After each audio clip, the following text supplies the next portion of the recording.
দেখতে তো দারুণ হয়েছে। দেখে মনে হচ্ছে নতুন বউয়ের ঘুমটা খোলা হচ্ছে। এটা বোম্বাই মরিচ দিয়ে খেতে ওয়াও একদম জাস্ট অসাধারণ। এভাবে করে একবার পাঙ্কাশ পাতুরি যদি সবাইকে তৈরি করে দেন দেখবেন একদম আপনার ভক্ত হয়ে গেছে। তো পাঙ্কাশ পাতুরি তৈরি করার জন্য কি লাগবে তা একটু আপনাদের সাথে শেয়ার করি। দিয়ে দিলাম ধনিয়া, গোটা জিরা, পেঁয়াজ, রসুন, আদা আর গোটা মরিচ দিয়ে ভালো করে তেলে ভেজে নিতে হবে।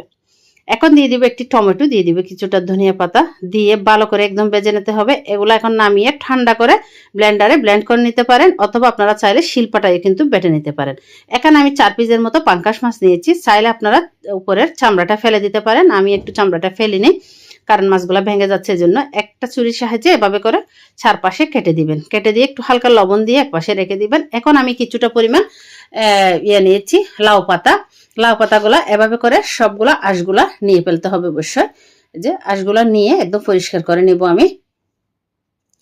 এখন আমি আরেকটি প্লেট নিয়ে নিয়েছি। প্লেটের মধ্যে এখন দিয়ে দিব যে মশলাটা আমি ভেজে রেখেছিলাম, সেই মশলাটা ব্লেন্ড করে নিয়েছি।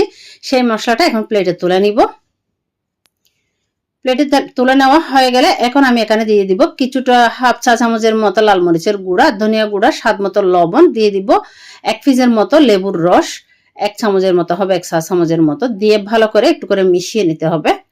তো মিশানো হয়ে গেলে যে মাছগুলো আমি কেটে রেখেছিলাম সেই মাছগুলো এখন দিয়ে দিব, দিয়ে ভালো করে মশলার সাথে মিশিয়ে নিতে হবে।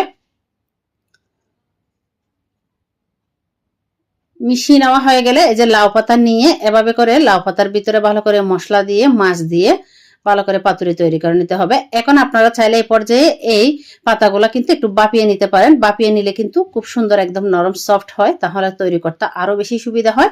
তো আমি এভাবে করে সবগুলা পাতুরি কিন্তু তৈরি করে নিয়েছি।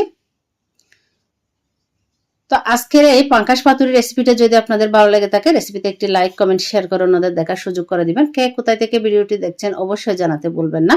নিত্য নতুন রেসিপি পেতে চাইলে আমার পেজটি ফলো দিয়ে সাথে থাকতে পারেন।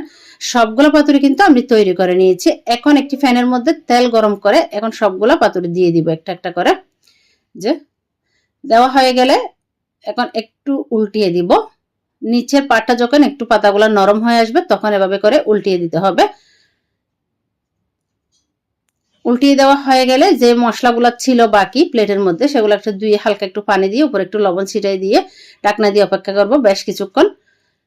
মিডিয়াম আঁচে কিন্তু এই রান্নাটা করতে হবে।